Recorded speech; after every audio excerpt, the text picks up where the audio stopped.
Live इस वक्त की एक अहम खबर की तरफ सबसे पहले रुख करते हैं। बांग्लादेश में सियासी मंजरनामा तेजी से तब्दील हो रहा है। वजीर आजम शेख हसीना, जो वजीर आजम थी, कल तक थी, उन्होंने इस्तीफा दिया और इस्तीफा देने के बाद, यानी मुस्तफी होने के बाद और मुल्क छोड़ने के बाद गैर यकीनी की सूरत हाल पैदा हो गई है।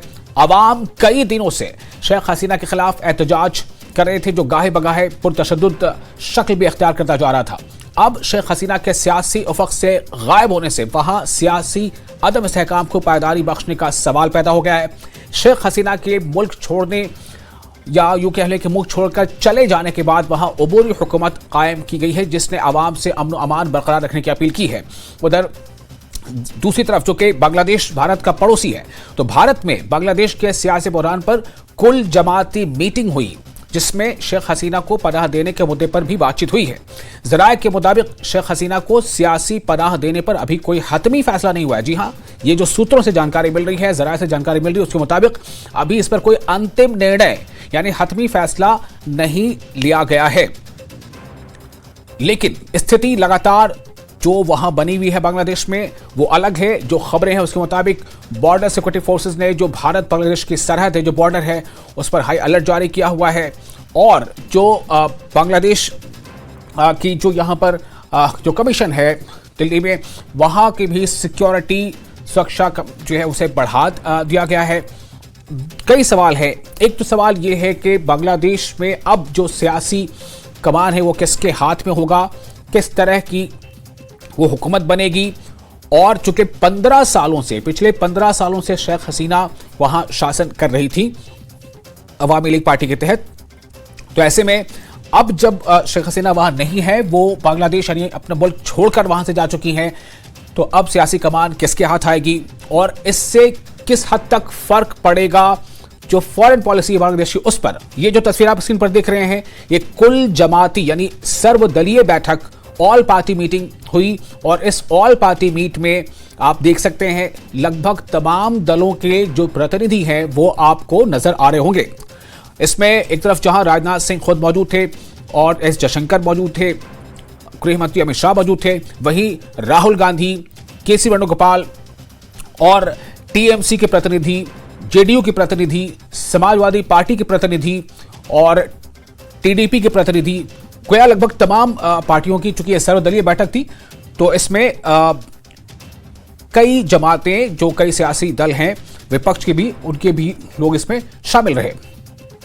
और जो अभी खबर है, जो अपडेट है उसके मुताबिक इस बात पर अभी हतमी फैसला यानी कोई अंतिम निर्णय नहीं लिया जा सका है कि क्या शेख हसीना भारत में ही रहेंगी, क्या उन्हें भारत में ही रहने का फैसला भारत की जो सरकार है वो लेगी, या फिर इसमें कुछ रद्दोबदल होगा, इसमें कुछ और तब्दीलियां आएंगी। जो खबर है उसके मुताबिक फिलहाल शेख हसीना इंडियन एयरबेस में है और इसको लेकर चूंकि कल कई सवाल कई नेताओं की तरफ से पूछे गए थे कि क्या शेख हसीना जो है वो हिंदुस्तान में है, इस पर एस जयशंकर ने, जो विदेश मंत्री हैं, उन्होंने आज जानकारी देने के लिए कि स्थिति क्या है और स्थिति को लेकर क्या सिचुएशन जो है आगे बन सकती है या कुछ हालात आगे बन सकते हैं। ऐसे में भारत का एक पड़ोसी देश के नाते किरदार क्या हो, ऐसे कई चीज़ें हैं जिस पर आज चिंतन मंथन हुआ है। सबसे अहम सवाल यही है कि क्या लंबे समय तक शेख हसीना को भारत में रहना है या भारत उन्हें रखेगा। इस पर अभी जो बात आ रही है उसके मुताबिक कोई अंतिम फैसला नहीं हुआ है।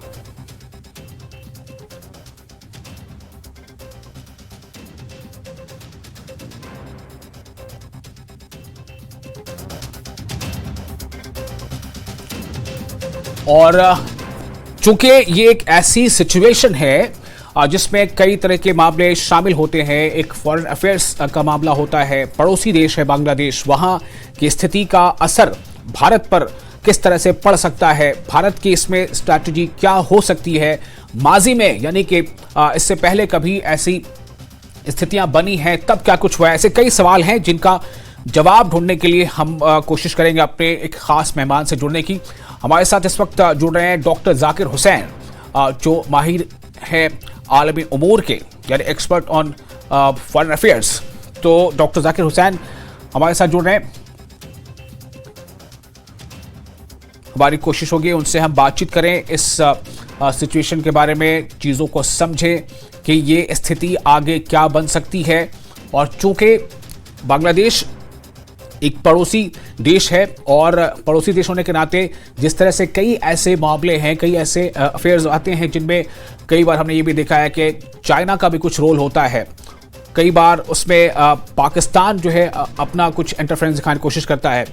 भारत का इसमें अपना जो है, चूंकि पड़ोसी देश है उसके नाते भारत की भी अपनी इसमें प्राथमिकताएं हैं। तो इन सब के बीच जो मौजूदा स्थिति है वो क्या रूप अख्तियार कर रही है, ऐसे कई सवाल हैं जिस पर बातचीत होना जरूरी है। Hello hello doctor Zakir Hussain हमारे साथ जुड़ चुके हैं। डॉक्टर जाकिर साहब, आपका बहुत स्वागत है न्यूज़ 18 JKLH में।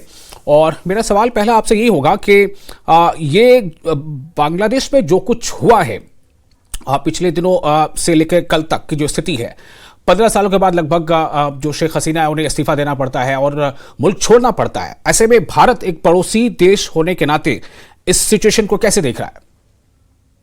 देखिए, बांग्लादेश में जो गवर्नमेंट थी शेख हसीना की, तो बहुत ही प्रो फ्रेंडली गवर्नमेंट थी। उसको हम बहुत अच्छी तरीके से देख रहे थे। बहुत से मसाइल हमारे सॉल्व हो रहे थे और बहुत से एग्रीमेंट हुए थे। अभी तीसरी जो मोदी थर्ड हुई है तो वो बांग्लादेश पहले आई यहाँ पर, उसके बाद फिर कई एग्रीमेंट्स हुए थे। हमारे रिलेशन बहुत अच्छी तरीके से चल रहे थे। लेकिन यहाँ पर एक कमी हम ये देख रहे थे कि हम पीपुल पार्टी से रिलेशन बनाए हुए थे, नेशन से नहीं बनाए हुए थे। हम उसकी तरफ नजर नहीं डाले हुए थे कि नेशन में क्या हो रहा है, क्योंकि एक बड़ी जो है प्रॉब्लम वहां पर अंदर ही अंदर पक रही थी, जहां पे डेमोक्रेसी के नाम पर जो है एक डिक्टेटरशिप थी, एक निरंकुशवाद की तरह से जो है निरंकुश शासन चल रहा था। और हमने वहां के लोगों को इंगेज करने की कोशिश नहीं किया और नतीजा ये हुआ कि अभी जो इलेक्शन उन्होंने जीता जो है इस साल में, तो उसमें काफी उन्होंने ढाले वोट ही नहीं डालने दिया और इतने लोगों को मतलब बर्बरता से मारा गया। ये सब सारी चीजें, ह्यूमन राइट का जो इशू आया, अपने बगल में डेमोक्रेसी का वायलेशन होता है, उसको हमने नहीं देखा। तो उसको लेकर हमारे सामने एक चैलेंज ये आ गया है कि अब बांग्लादेश में जो गवर्नमेंट आई है वो एंटी इंडिया है, इसको हमको एक्सेप्ट करना पड़ेगा। और अब हमारी पीपल टू पीपल जो डिप्लोमेसी होती है वो बिल्कुल फेल हो गई, क्योंकि हम सारे अंडे एक ही बास्केट पर रखे हुए थे, जबकि ये फॉरेन पॉलिसी में ऐसा नहीं होता है। हम फॉरेन रिलेशन में जो है कंट्री से बनाते हैं, पब्लिक को अपने इंगेज करते हैं और वहां पे तमाम जो है पीपल टू पीपल और कल्चर ये सारी जो है डीपन करते हैं। बरक्स इसकी ये हुआ कि ये गवर्नमेंट जो है या गवर्नमेंट जो है जो भी कुछ कहिए, जो भी सिस्टम यहाँ पे इन्वॉल्व था, वो एक पार्टी से जुड़कर अपने की तरफ रहा है। हाँ, माना शेख हसीना का रिलेशन हमसे बहुत पुराना है, हमने बड़ी मदद किया है उस मुल्क को बनाने में। 1980 तक जो है शेख हसीना यहीं पे रही हैं। तो ऐसा लग रहा है कि फिर जो है सुई जो है फिर 12 पे पहुंच गई है। शेख हसीना दिल्ली से गई थी, फिर दिल्ली वापस आ गई हैं। ये एक बड़ा मतलब फॉरेन रिलेशन में हमारे साथ एक बड़ी ट्रेजेडी हुई है। अगर हम जो है मालदीव से कंपेयर करते हैं तो मोहम्मद मुइज़्ज़ भी जो है जो जीते हैं इंडिया आउट के स्लोगन पे जीते हैं। यहाँ पर जितने भी हम इंटरव्यू सुन रहे हैं बांग्लादेश के बड़े बड़े लोगों के, इंटेलेक्चुअल्स के, पॉलिटिशियंस के, जैसे मोहम्मद यूनिस है जो मतलब नोबेल लॉरिएट थे, उनका इंटरव्यू ये आया कि भाई देखिए इंडिया ने तो मतलब सिर्फ एक पार्टी को पकड़ के रखा है, इंडिया की वजह से तो बगल में इतनी बड़ी हो रही थी, इंडिया ने कभी उसको आवाज नहीं उठाई, 300 लोगों को मार दिए गए, इंडिया से कभी कोई स्टेटमेंट नहीं आया। उन्होंने कहा कि इनका इंटरनल मसला है। इंटरनल मसला कैसे हो सकता था? तो ये एक जो है एंटी इंडिया फीलिंग वहां पर बनी हुई है, जबकि इंडिया बांग्लादेश की स्टेबिलिटी में उसकी अपना भी हित देख रहा है। बिल्कुल बिल्कुल। डॉक्टर जाकिर, आप हमारे साथ बने रहे। इस वक्त हमारे साथ हमारे सीनियर रिपोर्टर जुड़ चुके हैं, संदीप बोल। इस वक्त दिल्ली में जो high level meeting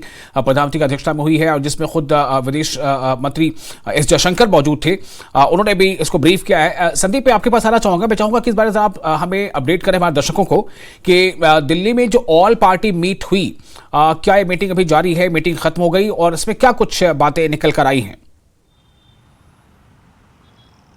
all party meeting खत्म हो गई। चूंकि ऑल पार्टी मीटिंग होना बहुत ज़रूरी था, चूंकि बांग्लादेश के साथ भारत के रिश्ते बेहतर हैं और अगर ज़मीनी सीमाओं की बात करें तो 3 तरफ से तो बांग्लादेश घिरता है और एक तरफ से म्यांमार से आता है। तो वहाँ पे किसी भी तरीके की टर्मोइल सिचुएशन हुई तो उसका असर भारत पे भी पड़ सकता है और यही वजह है कि सभी पॉलिटिकल पार्टीज़ ने मिलकर इस पर चर्चा की और उसके बाद अपनी अपनी बातें भी कही। अगर हम लोग सिंपल सी बात करें तो तकरीबन 8,000 के करीब स्टूडेंट अब तक वो बाहर आ चुके हैं। यानी कि जब पिछले महीने 5 जुलाई को जिस वक्त ये बवाल शुरू हुआ था उसके बाद जितने स्टूडेंट हैं वो आना शुरू कर चुके थे और अभी तकरीबन 12 से 13,000 के करीब लोग वहाँ पे हैं। एम्बेसी वहाँ पे सुरक्षित है, एम्बेसी के लोग सुरक्षित हैं, जो जानकारी मिल रही है कि ये अपडेट दिया गया है। साथ ही भारत इस वक्त वेट एंड वॉच पॉलिसी पर निर्भर कर रहा है कि आखिर क्या आगे की स्थितियां होंगी।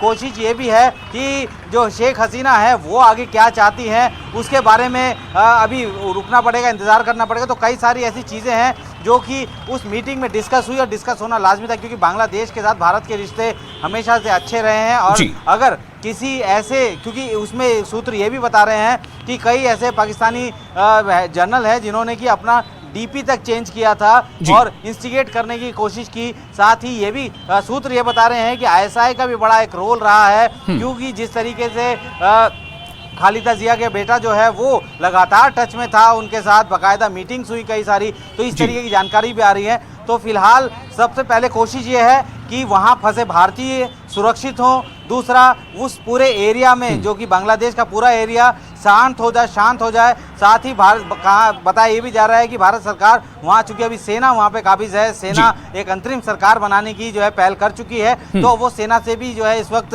रिश्ते बनाए हुए हैं। तो कह सकते हैं कि इस वक्त भारत सरकार की पूरी नज़र टिकी हुई है हर एक छोटे से छोटे, बड़े से बड़े डेवलपमेंट के ऊपर, और जल्दबाजी किसी चीज़ की नहीं है। क्योंकि शेख हसीना ने कोशिश की थी यूके से असाइलम माने, पॉलिटिकल असाइलम के लिए, लेकिन यूके की हालत आपको पता है कि इस वक्त किस तरीके की स्थितियां बनी हुई है। तो शायद हो सकता है कि यूके ने अभी फौरी तौर पर वो असाइलम नहीं दिया हो, लेकिन अभी जब तक असाइलम कहीं नहीं मिलता, पॉलिटिकल असाइलम, तब तक शेख हसीना भारत में रहेंगी। और शायद हो सकता है कि अब शेख हसीना का बांग्लादेश जाना कभी मुमकिन होगा, इस पे भी बहुत बड़ा सवाल अभी। बिल्कुल संदीप, आप हमारे साथ बने रहे। संदीप, मैं संदीप एक चीज ये चाहूंगा कि जो रिपोर्ट्स मीडिया में हैं और जो खबरें चल रही हैं उसके मुताबिक हिंडन एयरबेस पे शेख हसीना मौजूद हैं, इस बारे में आप हमें और क्या ऐड कर सकते हैं जानकारी?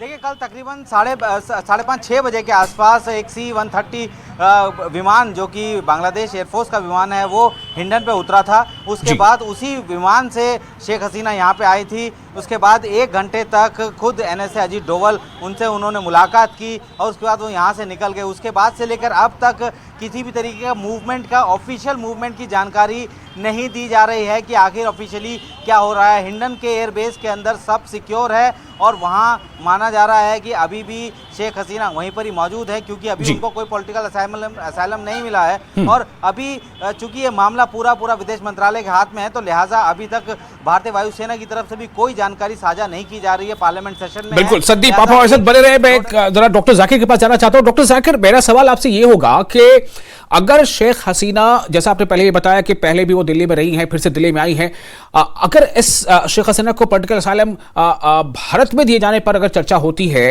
अगर कुल जमाती मीटिंग हो गई, ऑल पार्टी मीट हो गई, इसमें कुछ बातचीत होती है, तो इसमें भारत के सामने क्या मतलब ऑप्शंस हो सकते हैं? अगर इसमें कोई इफ एंड बट है तो वो क्या हो सकता है? देखिए, बात बिल्कुल साफ है। जैसे हमने पहले बताया कि भारत का जो शेख हसीना से बहुत, मतलब भारत का नहीं बल्कि इस गवर्नमेंट का शेख हसीना से बहुत ही क्लोज रिलेशन था। इंडिया का भी बहुत क्लोज रिलेशन था। लेकिन वहां पर जो एंटी हसीना की फीलिंग आई, और भारत से भी लोग एक्सपेक्ट कर रहे थे कि वो इंटरफेयर करेंगे, कुछ ना कुछ जो है वहां की गवर्नमेंट को समझाएंगे कि भाई इतना रिप्रेशन, डेमोक्रेसी में, प्रजातंत्र में इतना रिप्रेशन ठीक नहीं है, ये सब हमारी तरफ से हुआ नहीं है। तो इंडिया आउट का वहां भी हमको देखने को मिल रहा है। इसके लिए अगर हम असाइलम देते हैं तो ये चीजें को हम और मल्टीप्लाई करेंगे, और इसको हम बड़ी ही ऐसी सिचुएशन में फंस गए हैं कि मतलब हम उसको ओवरकम करेंगे ओवर द पीरियड, लेकिन फिलहाल जो है हमको बहुत ही पेशेंस के साथ अपने लोगों को वहां से निकालना है, ताकि हमारे लोगों के ऊपर कोई इसका गुस्सा बिल्कुल, ये सबसे बड़ा एक बिंदु है, सबसे बड़ा अभी इस वक्त का एक कह सकते हैं मसला है कि जो भारतीय बांग्लादेश में है, चाहे वो स्टूडेंट्स हैं या जॉब में है या किसी और भी तरीके से वहां है, उनकी सेफ्टी सिक्योरिटी के लेकर कितना बड़ा एक कंसर्न है और कैसे उन्हें सेफली यहां लाया जा सके, ये कितना बड़ा इशू। इसी पर और आपसे चाहूंगा कुछ वजाहत करें। जी अभी तक तो कोई ऐसा रिपोर्ट मिला नहीं कि इंडियन स्टूडेंट के साथ किसी ने किसी तरीके से कुछ किया है। अच्छे खासे स्टूडेंट है, अच्छे खासे कामगार है, करीब $5 बिलियन जो वहां से रिमिटेंसेस भी हमारे यहाँ आता है, ये बहुत ही रिवीलिंग फैक्टर है। लेकिन फिर हम देखते हैं कि अगर हमने इसको इफेक्टिवली सिचुएशन कंट्रोल नहीं किया और यहाँ के कुछ लोग, हमारे लोग जो वहाँ के इंटरफेरेंस करना शुरू करते हैं, तो नेचुरली जो है उसका रिपरकशन आएगा। दूसरी तरफ हम ये देखना चाहेंगे कि और भी शक्तियां वहां पर मतलब एक्टिव है, जैसे कि चाइना भी है, पाकिस्तान भी है, यूएस भी है और यूरोपियन कंट्रीज भी है। तो भारत के रिलेशन से वो खुश नहीं थे कि जिस तरीके से हम लोगों ने हसीना को जो है बैकिंग दिया था, वो बहुत सारी प्रॉब्लम ओवरकम किया है बांग्लादेश ने हमारी वजह से। तो अब उनको ये मौका मिल गया है कि शायद वो कुछ करने की स्थिति में आ जाएं। अभी बांग्लादेश शेख हसीना का जो मेगा बयान था कि अमेरिका जो है, जो बांग्लादेश का हिस्सा, म्यांमार का हिस्सा, इंडिया का मणिपुर का हिस्सा लेकर एक क्रिश्चियन राष्ट्र बनाना चाहता है, तो वो बहुत ही वोलेटाइल स्टेटमेंट था। और अमेरिका में जो स्टेटमेंट अभी मिलर का जो स्टेटमेंट आया कि उन्होंने कहा हम जो है उससे सेटिस्फैक्शन में हैं और हम चीजों को देखते जा रहे हैं। तो ये चीजें इतनी आसान नहीं है बांग्लादेश में, क्योंकि साउथ एशिया में इंडिया का एक बढ़ता हुआ कद था जो कि दुनिया के ऊपर छा रहा था, वो कोई नहीं चाहता है। तो ये एक मल्टी डायमेंशनल इंटरनेशनल इंपैक्ट हो रहा है इसका, और हमको इसको बहुत ही सावधानी से हैंडल करना है। और वहां के पब्लिक के और खासकर स्टूडेंट को जो 17 करोड़ जो है, 21 करोड़ जो है, 20 करोड़ जो वहां की जनता है, उसमें जो है 2/3 जो है यूथ है, जिसको बड़ी आसानी से मोबिलाइज किया जा सकता। और ये कहना कि कौन सी फोर्सेज हमारे खिलाफ काम कर रही हैं, तो ये बिल्कुल करेंगी। ऐसे मौके पर ही उनको मौका मिलता है कि ये अपनी जो एजेंडे को इंप्लीमेंट करती हैं, चाहे वो पाकिस्तान हो, चाहे जमात हो, चाहे चाइना हो। लेकिन यहाँ पे हम देख रहे थे, हम इंडिया और चाइना एक पेज पर खड़े रहे थे, लेकिन विद इन इंडिया और चाइना एक टसल चल रही थी कि बांग्लादेश के साथ में कौन जाए, बांग्लादेश किसके साथ में जाए, क्योंकि वहां पर जो है बेस बनाने की बात हो रही थी। बांग्लादेश को जो है, हम जो है बिम्स्टेक की बात कर रहे थे, हम जो है ईस्ट एशिया से कनेक्ट हो रहे थे। बांग्लादेश एक बहुत बड़ा इंपॉर्टेंट जो है हमारा जो है क्या कहते हैं पॉइंट था, मल्टी मॉडल वाला। तो ये सारा जो है एक अचानक एक बार में हमारी सारी पॉलिसी एक तरीके से कोलैप्स होती नजर आ रही है। इसको फिर से खड़ा करने में हमको टाइम लग जाएगा। ये हमारे लिए एक बहुत अच्छी बात नहीं हुई है। ये हमको जो है एक एटलीस्ट साउथ एशिया में हम कुछ ऐसी पॉलिसी कर लेके चलना चाहिए कि जिससे अगर इमरजेंसी भी आ जाए तो हमारे ऊपर बहुत ज्यादा क्षति ना हो। क्षति तो होती है कि एक गवर्नमेंट जाती है, दूसरी आती है। तो इस वक्त अगर आप देखिए कि साउथ एशिया में जहां पर हम बहुत कुछ कर सकते हैं, दुनिया की 2 बिलियन लगभग पॉपुलेशन रहती है, वहां इकोनॉमिक की अपॉर्चुनिटीज है, रिसोर्सेस है, मैन पावर है। ये बहुत बड़ा जो है एक इकोनॉमिक सरमाया बन सकता था। यहाँ पर ट्रेड हो सकता था, सब कुछ हो सकता था। तो एक ही स्ट्रोक में सब कुछ जो है कोलैप्स होता हुआ नजर आ रहा है, चाहे अफगानिस्तान हो, चाहे म्यांमार हो, चाहे नेपाल हो, चाहे बांग्लादेश हो, चाहे श्रीलंका हो, और एक ही पैटर्न की चीजें होती नजर आ रही हैं। गवर्नमेंट जो है पब्लिक के खिलाफ जाती है, उसके बाद पब्लिक विद्रोह करती है, फिर आर्मी आती है, फिर रिप्रेशन होता है। लेकिन बांग्लादेश की यहाँ स्थिति थोड़ी डिफरेंट थी कि इकोनॉमिकली इतना राइज किया था, 15 साल में $455 बिलियन की इकोनॉमी होगी, वर्ल्ड की फास्टेस्ट ग्रोइंग इकोनॉमी की तरह इमर्ज हुआ था। लेकिन उसके बावजूद भी शेख हसीना की गवर्नमेंट वहां के लोगों के पल्स को नहीं समझ पाई, वहां के लोगों की जुड़ाव नहीं कर पाई, डेमोक्रेसी के नाम पे उन्होंने वो राइट नहीं दिया। और इलेक्शन तो खैर जो है एक जो ये कोटा वाला मसला जो हुआ है, ये ट्रिगर का काम किया। ये कोई रियल मसला नहीं था, बल्कि एक ट्रिगर का काम किया। हाँ, ये तो बिल्कुल जाहिर है 0.1% के लिए 0.1% वहां पे जो पॉपुलेशन है वो वार वेटरन से है, 0.1%। और उनको 30% का रिजर्वेशन दिया गया था और टोटल रिजर्वेशन 56% था। तो वहां पे 2/3 जो है यूथ जो वहां पे बैठी हुई थी, और कहा जा रहा था 3.2 करोड़ 3 करोड़ 20 लाख लोग बिल्कुल पैसे ही नहीं कमा रहे थे, जो बच्चे थे, यंग थे। वो वही देख रहे हैं कि लॉलेसनेस की तरह से जो है शेख मुजीबुर रहमान की जो है प्रतिमा पे चढ़ के मार रहे हैं, पीटर। उसको हमको और ओवर रीड नहीं करना, बल्कि यही यूथ है जो कि वहां के सिस्टम से, वहां की गवर्नेंस से बिल्कुल कट ऑफ हुए था, और मौका मिलने पर हर वो काम करने की कोशिश करने लगे। लेकिन यहाँ पर जो है उनकी आर्मी का एक बहुत ही कमेंडेबल रोल आया है कि भाई उन्होंने इमीडिएटली कुछ ऐसे स्टेटमेंट ये कि हम इंटरिम गवर्नमेंट बनाएंगे, हम जो है जो जिन लोगों ने ये उनको 300 से ज्यादा लोगों को मारा है या हजारों लोगों को जो है जख्मी किया है, उनके खिलाफ एक्शन लेंगे। और आप लोग का ये कंट्री है, आप लोग घर जाइए और आप इफेक्टिवली किया और ऑल पार्टी मीटिंग। बिल्कुल डॉक्टर जाकिर, मैं आपको थोड़ा रोकना चाहूंगा इस वक्त, चूंकि संदीप हमारे साथ लाइव जुड़े हुए हैं और वो ग्राउंड पे हैं। संदीप, इस बारे में कुछ और अपडेट मिल रहा है क्या? आज जो ये जो ऑल पार्टी मीट हुई है, तो मीटिंग के बाद क्या फिर से कोई मीटिंग रखने का कोई डेट तय हुआ है? क्योंकि इस बारे में जैसा आपने बताया कि अभी कोई फाइनल डिसीजन नहीं लिया जा सका है शेख हसीना को लेकर के, और या फिर हिंडन एयरबेस से जुड़ी कोई जानकारी और आपको मिल रही है?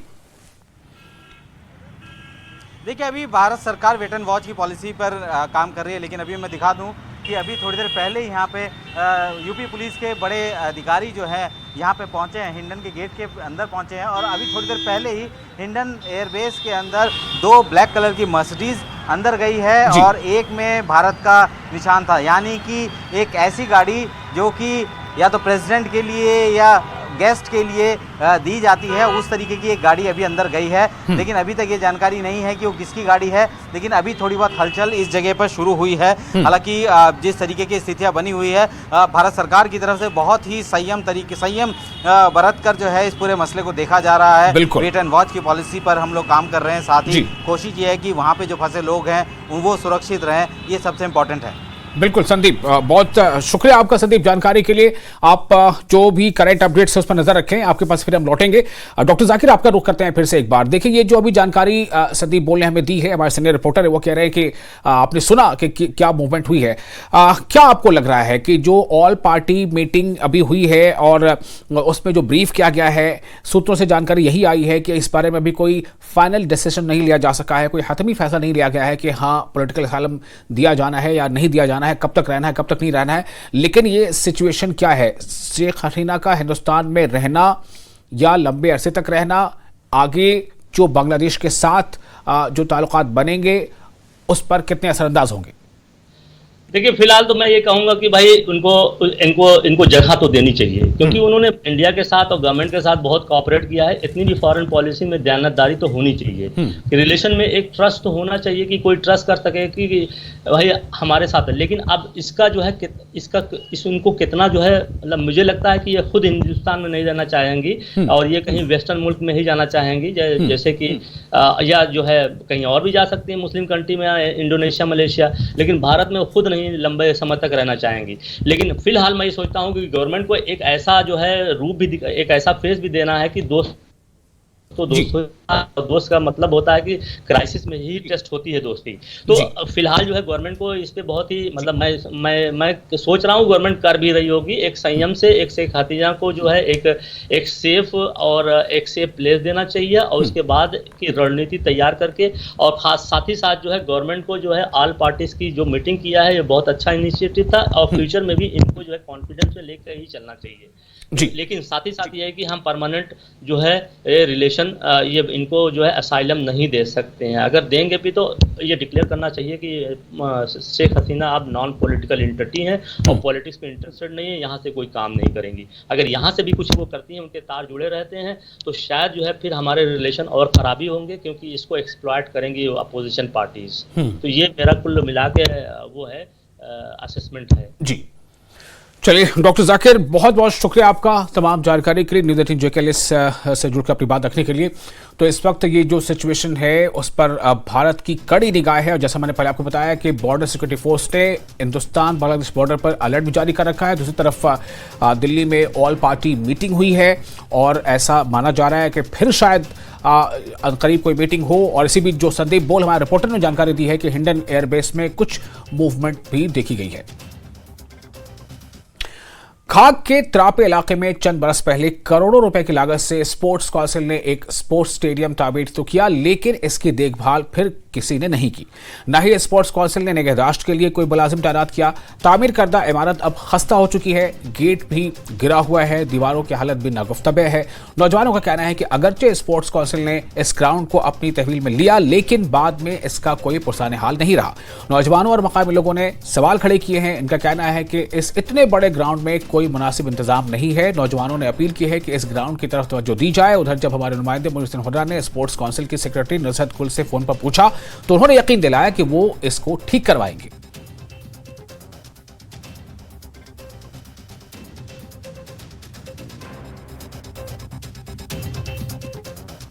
बनाया गया है। ये एक बुलाक खां का सबसे बड़ा ग्राउंड है, यहाँ बहुत ज़मीन अवेलेबल है, लेकिन इस ग्राउंड पे बहुत सारे रुकूमत खर्च किए गए हैं। लेकिन बदकिस्मती ये है कि इसके लिए एक चौकीदार तैनात होना चाहिए कि जो इसकी देखभाल करे। बदकिस्मती से जब यहाँ पे चौकीदार नहीं है तब ये जो बिल्डिंग बनी है वो आप देखो ये पूरी खस्ता हुई है। यो पानी का यहाँ इंतज़ाम नहीं है, बाथरूम का इंतज़ाम नहीं है, तो इसके साथ हमें बहुत दिक्कतों का सामना करना पड़ता है इस ग्राउंड में। प्रॉब्लम्स क्या है, इसमें पानी की सहूलियत नहीं है, लाइटिंग सिस्टम कोई नहीं है यहाँ पर, बाथरूम का कुछ ये नहीं, थोड़ा बहुत बनाया कुछ यहाँ पर, यहाँ इसमें ये ऐसे ही वैरान पड़ा है। जब देखा जाए तो यहाँ पर होना चाहिए था कुछ चौकीदार वोकीदार जो कि इसमें कुछ रखवाली कर सकता था इस पूरे ग्राउंड का, और वो आगे तक बैद में पहुँचा था, वो मसला मसला क्या होता था, लेकिन उसके लिए उन्होंने ऐसे ही छोड़ा है इस ग्राउंड को। किसी किस्म का मतलब कोई सुपरविजन नहीं रहा सर। वो देखिए आप सर, गेट वो भी अभी नीचे पड़ा हुआ है, और आप अगर अंदर देखते हैं कैमरा लेके साथ इस बिल्डिंग में, आप देखोगे कि कितनी खस्ता हालत है सर इस बिल्डिंग की भी। यहाँ पे किसी किस्म का सुपरविजन नहीं रहा सर।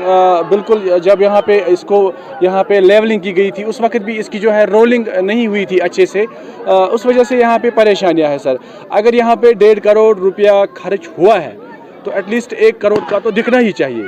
ग्राउंड पे करोड़ों में पैसे आए हैं, लेकिन यहाँ कुछ नहीं दिख रहा है। अगर आप बिल्डिंग की मतलब बिल्डिंग देखेंगे, बिल्डिंग पूरी तरह ख़राब है, उसमें न बाथरूम की फैसिलिटी है। अगर उन्होंने करोड़ों रुपया यहाँ खर्च किया, किस लिए किया? यहाँ फैसिलिटी होना चाहिए। न यहाँ बिल्डिंग ठीक है, न यहाँ फेंसिंग का पूरा इंतज़ाम किया उन्होंने। खाग इलाके के त्रापे इलाके में स्पोर्ट्स काउंसिल की जानिब से ये जो ग्राउंड है, स्पोर्ट्स स्टेडियम है, ये बनाया गया है, और यहाँ पे करोड़ों रुपए की लागत से यहाँ पे बिल्डिंग तामीर हुई, फेंसिंग हुई, वो भी नामुकम्मल है, गेट बनाया गया, वो भी अब खस्ता हो चुका है, मगर उसके बाद इसको यानी ऐसे ही छोड़ दिया गया, और न इसके लिए कोई किसी को निगहदाश्त करने के लिए कोई मुलाजिम रखा गया है, न इसकी मेंटेनेंस के लिए कोई काम हुआ है। और यहाँ के लोग जो हैं वो नाला हैं, बरहम है सरकार के खिलाफ, स्पोर्ट्स काउंसिल के खिलाफ, और इनका कहना है कि करोड़ों रुपये जो खर्च किया गया है वो सारा ज़ाया हो गया है। और अगर वज़ीर-ए-आज़म नरेंद्र मोदी का नारा है खेलो इंडिया के तहत ये सारी सिस्टम जो है बनाया जा रहा है ताकि नौजवान जो है वो खेल कूद की तरफ रागिब हो सके और उनके अंदर जो सलाहियतें हैं वो परवान चढ़े।